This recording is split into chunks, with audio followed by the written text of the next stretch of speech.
Hey everybody, Adam with FANUC here, and today we're going to talk about, probably the most frustrating subject that anyone can run into, and that is the dreaded BZAL alarm.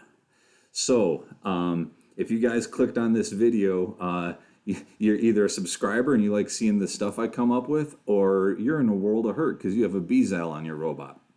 So let's start off by just getting it out there what the two alarms are that are related to your batteries, which are on your robot doors for backups.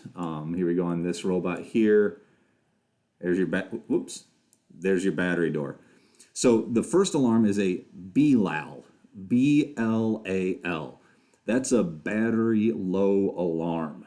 If you get a BLAL alarm, all that means is keep your robot turned on.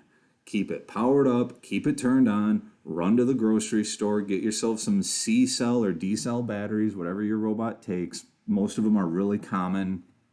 And swap them out, and life is good. But if you don't get the BLAL, or you did get the BLAL and then you turned off your robot, or whatever happened, you got a BZAL, a BZ or BZAL. That BZAL is a battery dead alarm.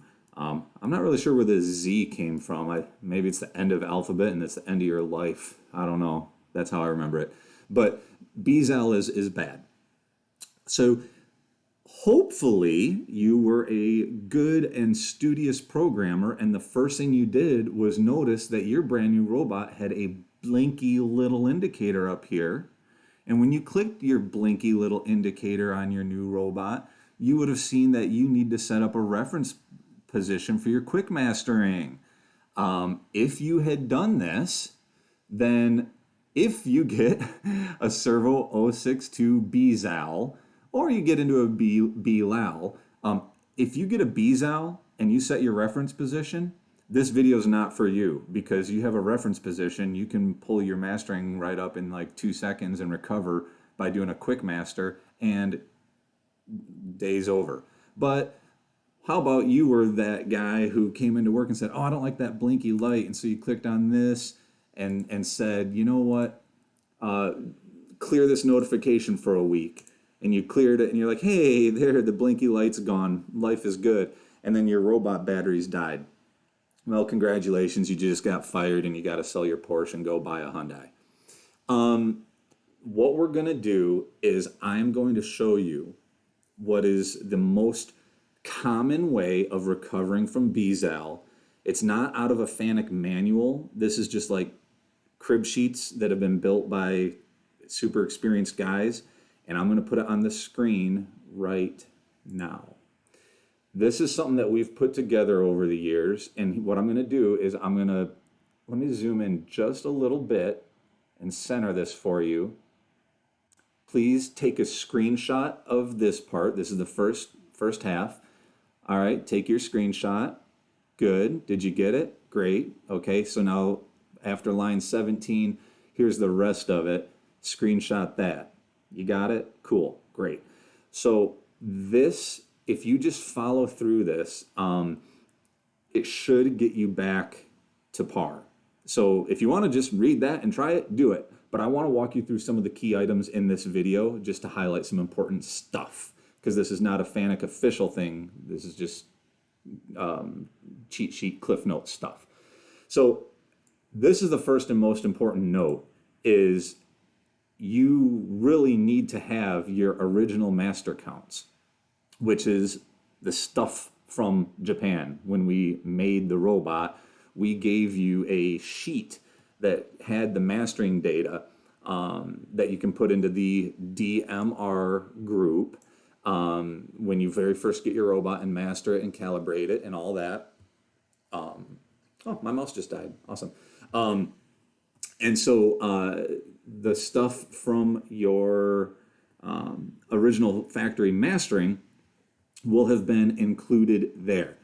If you don't have that original sheet that came with your robot, hopefully you at least wrote down the mastering at some point in time, or if maybe you remaster your robot, right? So maybe you've already had this problem in the past, whether you had a crash or a rebuilt servo or another BZAL, and you had to do a zero-axis master. See my other video for that. If you had a zero-axis remaster, just write down those counts and just keep those saved. Either way, however you cut it, you should have original master counts that we're going to be using here. If you don't have the original master counts, this video is not for you. Go watch my other video on mastering, and it'll talk about lining up the tick marks and doing a zero-axis master. But let's say that you did not do your reference position, so you can't quick master. You did not remaster, so we don't need the zero-axis master, and you do have your original stuff. So you're kind of in that middle ground where it's not best case scenario, but it's not worst case scenario. This document is for you. So let's dive in a little deeper. So the first thing we're going to do is, this is going to kind of hold your hand and tell you, hey, get into joint mode. You can see right now I'm in world, so we'll toggle into joint. And they want you to move the robot until you're in a zero position, all right, which is all your witness marks. The reason for this is we need you to be within a half of a turn of the original mastering. So if we're going to be using the original encoder counts, or the ones that you used when you remastered after your repair, if we're going to use numbers that were accurate then we need to be accurate here. So if I were to show you what that normally looks like, you guys are probably pretty well familiar, wrong button, you're pretty well familiar with the FANUC salute, right? When you get your robot to all zeros, the FANUC salute typically just looks like the upside down L, the right angle, blah, blah, blah. Whoops. Get this guy up here and here. You can see my robot turns yellow when I do that because we're putting it in singularity on purpose. But that is what a mastered robot should look like when you're all at zeros, is the FANUC salute. All right, so you get it close, get it within a half a turn. That's great. And now this part is just pretty straightforward. We just got to get you into your system variables, menu 06, variables, and then we got to get down to your DMR group. So shift and page down for fastest scrolling. DMR, hit that, get in there, and then we're going into our reference position. Now, the first thing we want to do is make sure that our reference position, note this is not reference counts, this is reference positions. In fact, let me back up. You'll see that when we do mastering, there's master counts, but then there's reference counts and reference position. The position is where the robot is when we master it. Well, right now in the FANUC salute, the robot's at 0, 0, 0, 0, 0, 0. So if we want the robot to be at all zeros, the reference position better be all zeros. I know what you're thinking. Hey, what if I want to master at some other location? Dude, that's totally fine. You might be in a situation where your robot can't articulate like this without hitting a wall. So you have to master it here or whatever. That's totally fine. It's just you'd be at 0 for J1 and negative 40 for J2, and then whatever J3 turns out to be, and then 0, 0, 0 for 4, 5, 6. Totally fine. But in this case, the factory mastering is all zeros. Okay, cool. So let me pull that back up. Blah, blah, blah, blah, blah. So, yep, we did that. Make sure it's all zeros. Look at my screen, it's all zeros. Great. Press previous, did it. Go to your master counts, which is this guy, open it up, and right here is where you're gonna, you should see your original factory mastering. They'll be in there, they're just lost. So take whatever's in there and take a picture of it, write it down on your little sheet, whatever you got to do. But what we want to do is we want to transpose the master counts into the reference counts. What we're doing is we're taking them from a volatile memory that gets lost with battery and putting them to a hard memory that's saved. So we're going to take your master counts, which, have some numbers in them and probably some negatives and whatever, blah, blah, blah, blah, blah, blah, blah, blah. I'm not going to do it because it's a fake robot. But you'll have your numbers there, previous out. Go to your ref count, not your position, count, and make those match whatever you had in there. So we're transposing those numbers to those numbers. Cool. Once we've done that, then you go to reference done, and instead of false, you make that true. That's all you gotta do. Just click true. You know what? I'll get to that in a minute. So you'll go true. Then the next thing we want to do. Oh yeah, it's on here anyway. Okay, I was gonna revert back to this, but here it is. Now that reference done is done, we need to be able to get into the mastering menu. Well, if you go to your menu 06 and you don't see mastering in here, if your screen looks like my screen, then you need to do this. So let's go to our system variables and go to our scroll down to master done. Or excuse me, not master done, master enable. I want to enable mastering. So it's a 0, I'll go 1, enter.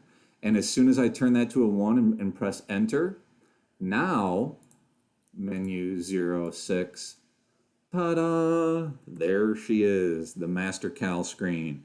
Now we can pop this guy open, and this is where all the goods are. Now, like I said at the beginning of this video, I have another video on just your 0 position mastering.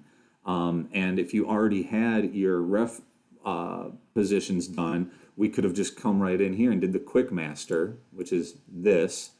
But basically what we've done is we've recreated getting your ref position done by transposing good data into it.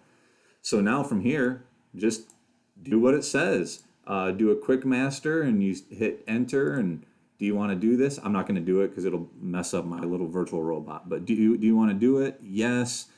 And then once you hit yes and you're done with that, make sure you go to calibrate. Do you want to calibrate? Click yes. And once you do all that, you should be able to start jogging your robot around and make sure that where the robot thinks it is where it physically is in real life. So I like to go to my position screen. You've got the world coordinates here, but you've got the joint coordinates here.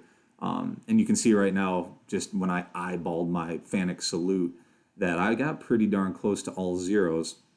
But then what I like to do is, after you move your robot around and do a little sanity check on all your numbers, I like to make a real quick program, call it 0. We'll go in here and we'll just put a joint move with fine. Go to my position, and I'm going to change it from Cartesian to joint and just go all zeros. And then when I run the robot, you should see that it goes to your FANUC salute to all zeros. Go look at your position, all zeros, and life should be awesome. All right, guys, I hope this helped you a lot. Next time you see a BZAL, change your batteries, or try and change them more frequently, every 6 months, every 12 months. Stay safe out there. And once you get that BZAL taken care of, remember to get back into it and have fun programming. Thanks, guys.